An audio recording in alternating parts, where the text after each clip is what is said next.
Welcome to Season 4 of the Retail Tea Break podcast. My name is Melissa Moore, the Retail Advisor, and each week I'll be joined by industry experts, retailers and product creators to decode the myths, share knowledge and give you an insight into the retail industry. So grab your cup of tea, sit back, relax and listen in to Season 4 of the Retail Tea Break podcast. Today, I'm joined by a guest who takes a person-centered approach. This HR expert is a certified career, life, and business coach. She's a certified emotional intelligence practitioner and also a chartered accredited senior HR professional with over 17 years experience across a range of sectors. She brings awareness by empowering clients to look at things differently so that they can create a clear path and move forward with confidence. Elma Carew, welcome to the Retail Tea Break podcast. Thank you very much, Melissa. It's exciting to be here with you. Oh, I'm really delighted that we can finally have this conversation. I know we've been trying to do it for a while. There's so much I think you're going to be able to tell and share people today that's really going to be so beneficial to them. So before we do all that, in the age-old tradition of the podcast, in the time that it takes to boil a kettle, which is randomly about 2 minutes, tell us a little bit about you and the business. Sure. So I know you've covered a lot of it there. I'm based in the west of Ireland in Galway. As you said, I've been working in HR for over 17 years, but about 3 years ago, I decided to set up my own coaching and consulting business. And in that, I do coaching one-to-one with individuals, either privately or through companies, on career, life, business coaching. I also then do some consulting with some SMEs who maybe don't have a HR function. So they might give me a shout if they need advice around HR or contracts or those kind of things that you wouldn't necessarily have at your fingertips. Some larger companies then might hire me to work on some projects for them. I am also a mentor with some of the Leos around Ireland, which is very enjoyable. And I also do some training and workshops for companies and also for private individuals on the likes of effective communication, mindset, resilience, goal setting, self-sabotage, all those kind of personal development type topics. So I think that's me in a nutshell. That's fantastic. And actually, it's really great then to have someone like you with your expertise, as I said, coming on today, because I know a lot of those retailers, those SMEs that don't have a HR function, that are almost then scared or embarrassed or really don't know where to turn to. But even then within bigger organizations, and I'm hearing this more and more over the last kind of year, they might have HR teams, but they're almost at a loss of how to really look after their people, put their people at the center of everything they do. So as I say, I'm absolutely thrilled to have you on today to dispel a few of those myths. So in retail and across all of selling, we often hear this phrase, and gosh, it's been knocking around for donkey's years, people buy from people. But probably most importantly right now, and especially in the current climate, we need to remember, and you said this to me and it's brilliant, people work for people. So in your opinion, what on earth is going on right now? And yeah, give us your insights. Yeah, so I suppose over the years when I've noticed or been speaking with people as they're exiting organizations, a lot of the time it's down to maybe the person they're working with as opposed to the company itself.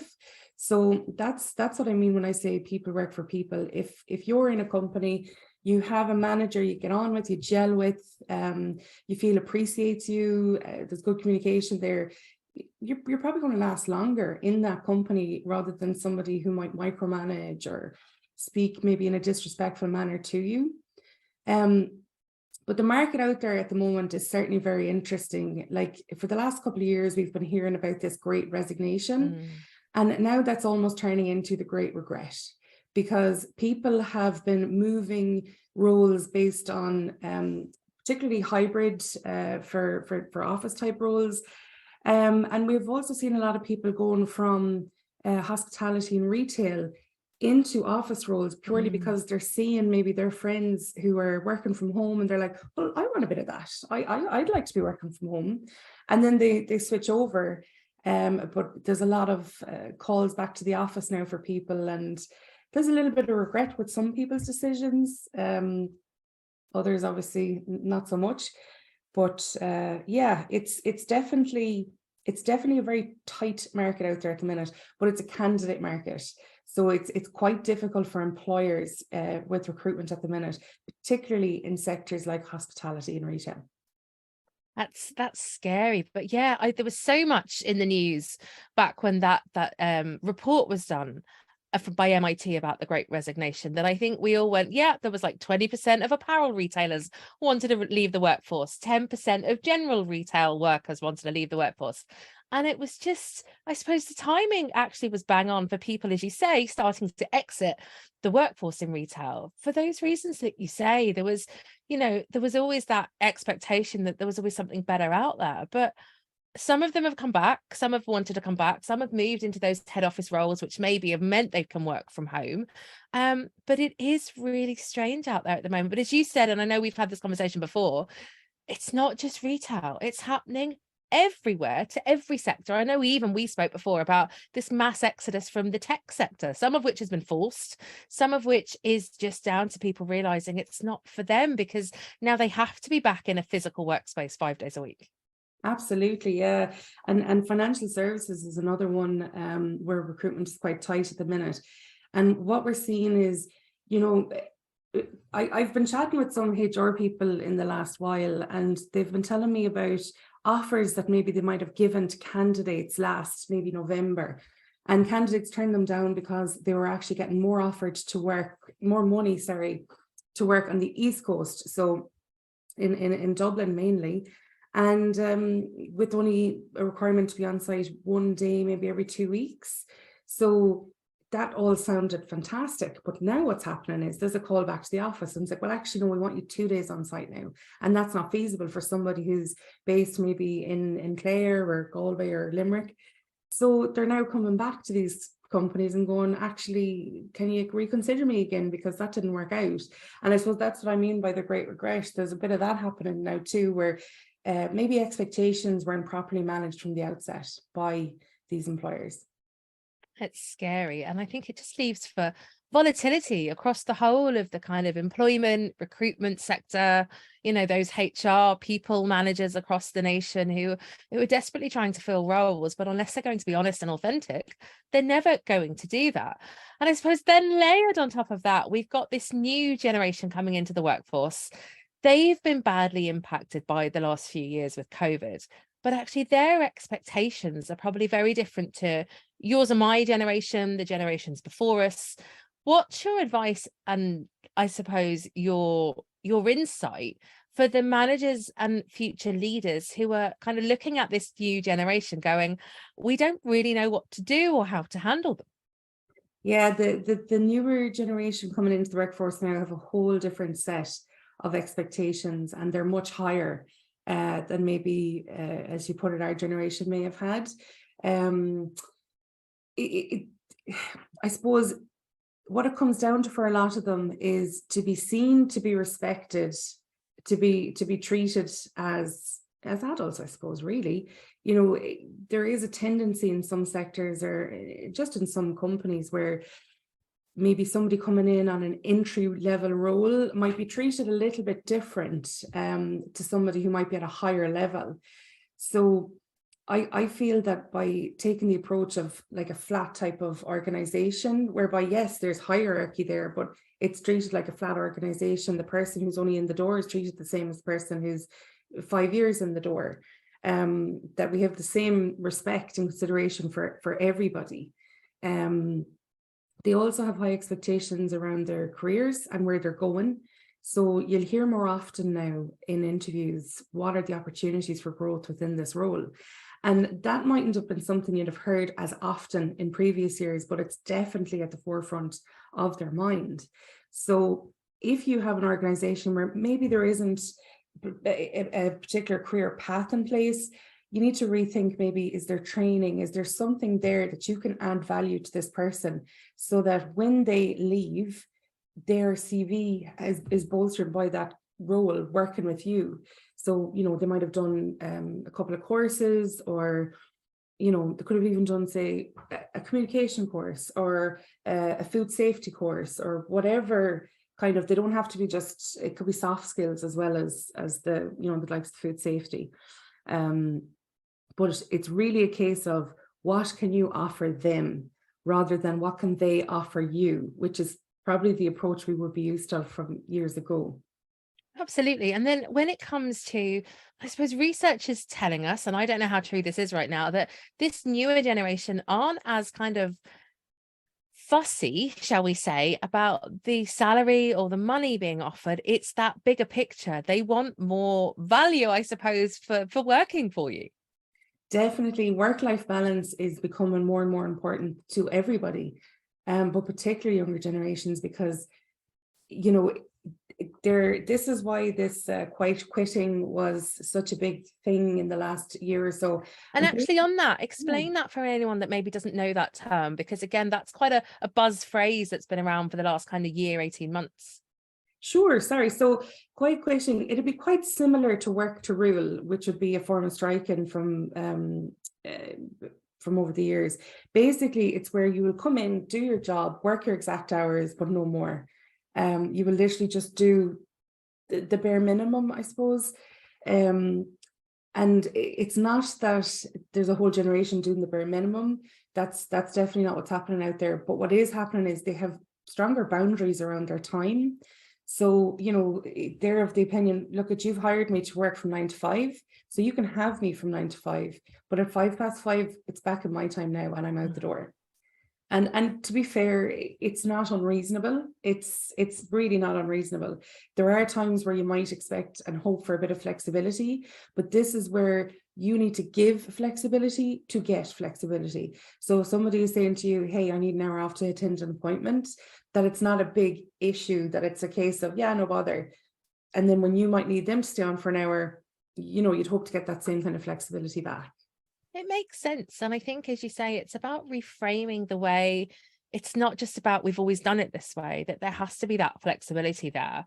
And also, I suppose, when it comes to looking at things differently, do you think employers then need to reframe the way that they're advertising or recruiting for new roles or even interviewing? I know in my day, should I say, I had to sell myself, you know, whether that was sending my CV in, whether that was being at the interview, I had to kind of put my best foot forward if I wanted to get through the door. But now from what you're saying, tables are turning. It's not so much about the candidate, you know, performing at the interview or performing with their CV, but it's got to be kind of an equal thing between the recruiter and the candidate. Yeah, we've definitely gone from a time of the employer asking, well, what can you offer us, to the candidate now asking, well, what can you offer me? And why should I choose here to work?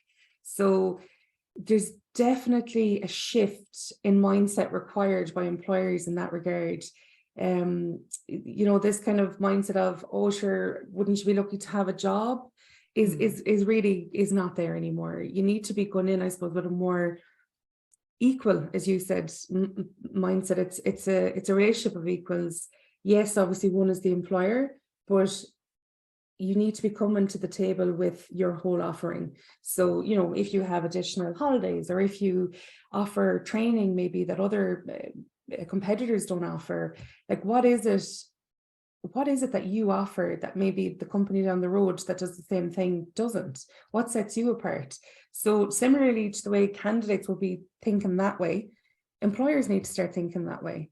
And it doesn't have to cost money. It doesn't always have to cost money. Things like flexibility don't cost money. It's around thinking outside the box. So, you know, obviously companies getting hard hit at the minute with cost of living and that.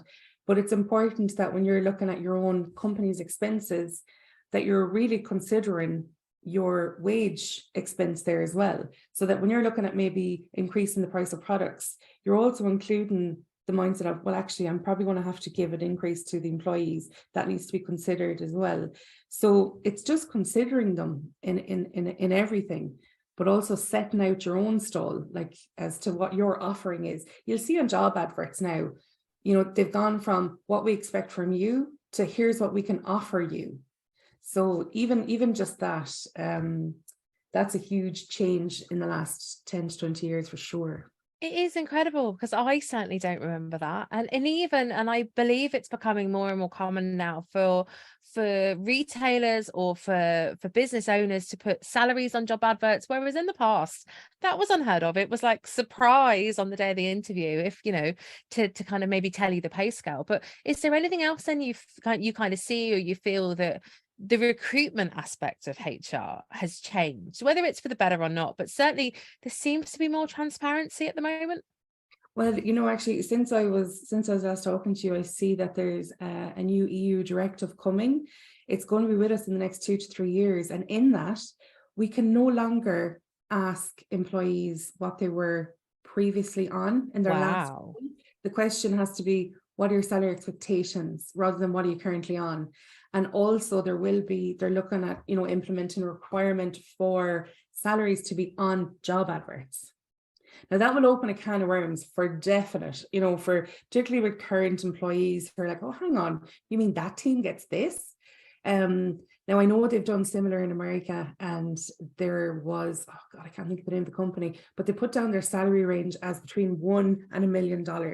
Oh gosh. So, but you know what? They thought they were being, a little bit playful with it. It totally backfired on them. There was an outrage about it. So we have to see how the Irish government are going to implement this directive, because obviously they will have their own way of rolling it out to us. So it will be really interesting to see, but it's definitely a mindset shift that we need to start making, because it's coming.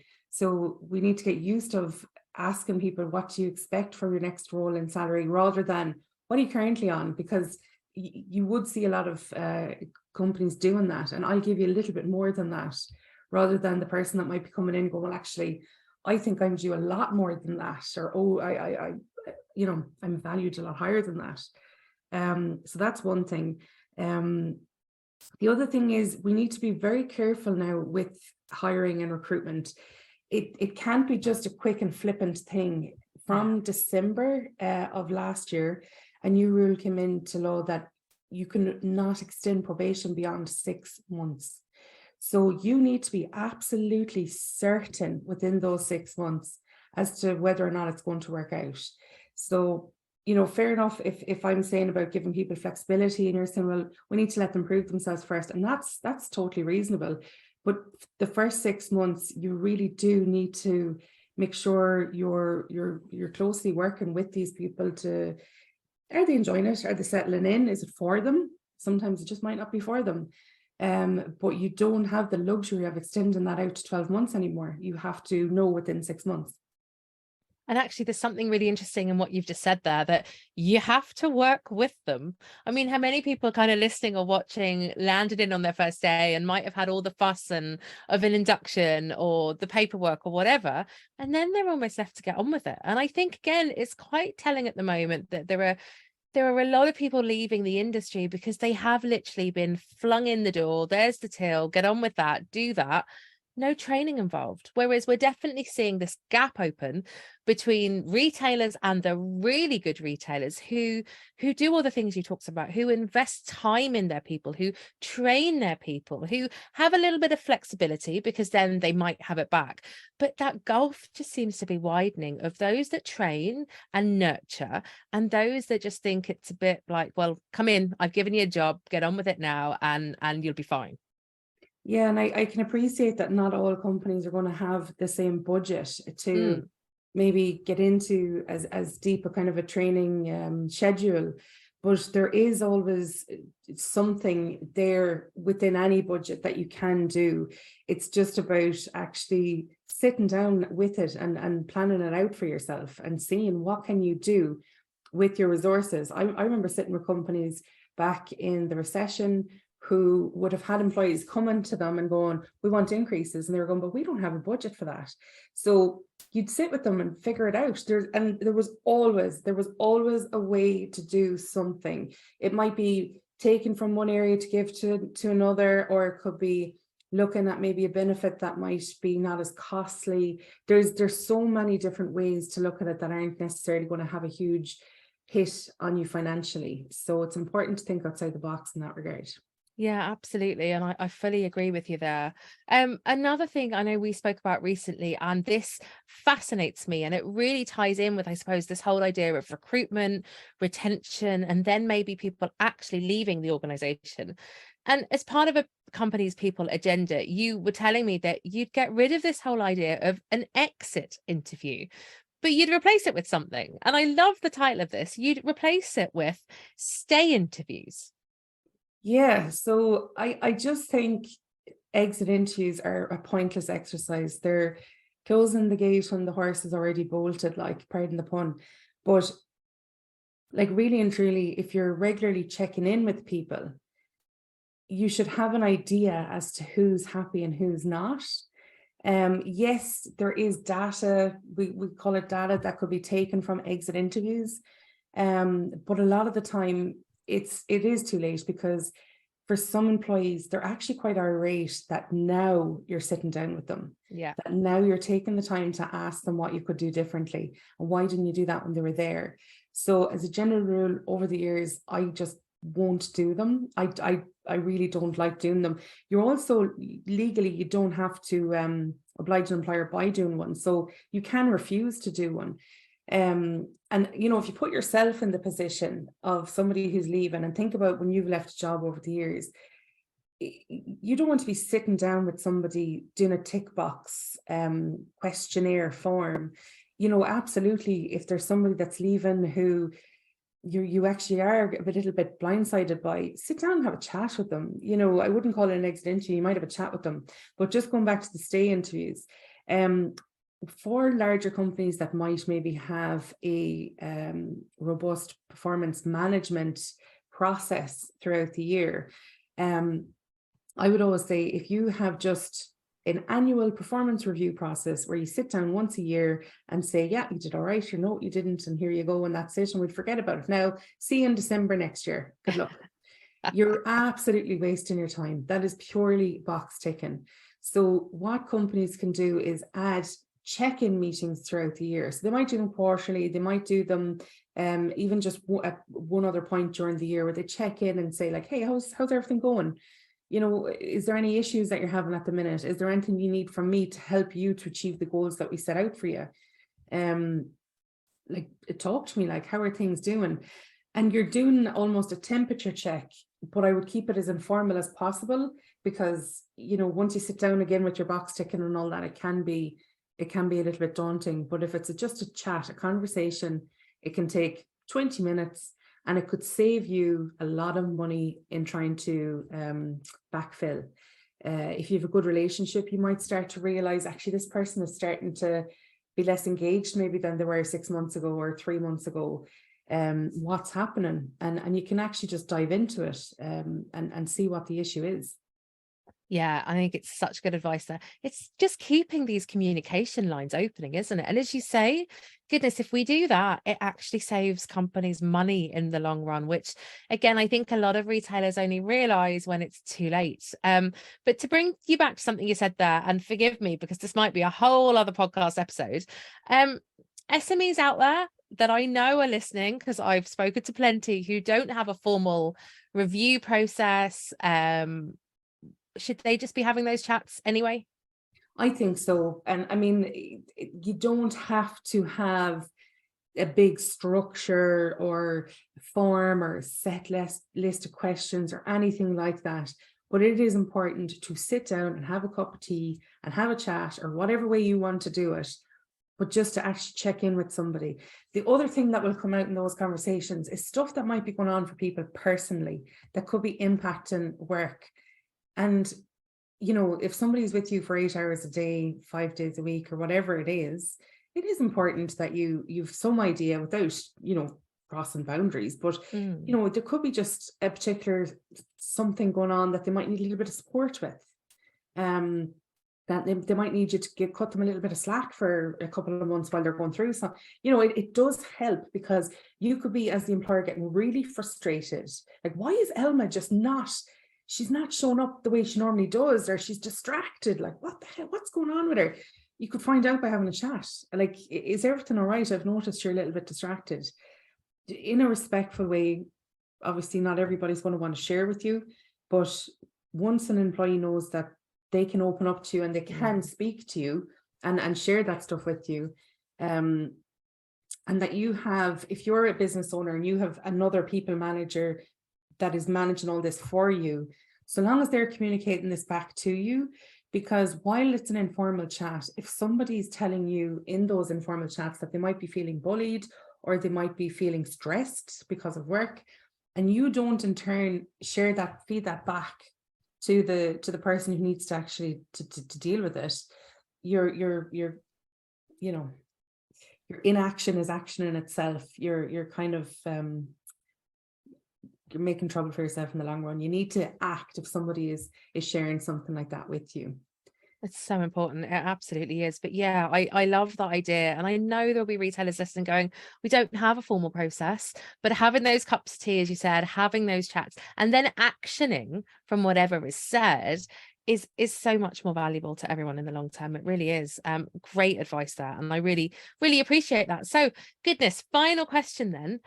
What's coming up for you and the business over the next few months? Well, I suppose there's coming a little bit more of a larger emphasis on training, particularly around things like resilience and that. So I will be working a lot more on my training offerings and workshops and that, just to try and expand on that a little bit. I'm still working one-to-one with my private clients and also with some companies who have me working with some of their employees. And yeah, just doing more coaching and consulting, Melissa. The work I love. Absolutely. And I think this is the thing. And again, I really want to stress here that for anyone listening that doesn't have a HR function in-house, this is a great way to just cover your back for legislation, but also to have the chats with a real expert that knows and understands what you're going through, and like that can just pinpoint you in the right direction, but also be there for you. Because the biggest fear from an awful lot of retailers I talk to is they don't feel that they're people. They almost know how to run a business or sell stuff, but when it comes to managing or minding their employees, it scares the life out of them. It really does. Yeah, and I know we said this before, just to briefly say it again, a lot of it can be around your expectations, because when you're a business owner, you're going to be given a whole different type of love and attention to your business. But maybe an employee mightn't have that same level, and that's not unreasonable. That's perfectly reasonable. So we do sometimes need to manage our own expectations around what we expect to get from the people we hire. Great advice as always. So listen, if you've enjoyed today's podcast, please like and share it. Check out Elma's website, which is elmacarew.com. fantastic, and you'll also find her across social media channels. And then you can also listen back to previous Retail Tea Break podcast episodes on any of your favorite platforms and on YouTube. So until the next episode, thanks so much for listening. Thanks, Elma. Thanks a million, Melissa. Take care.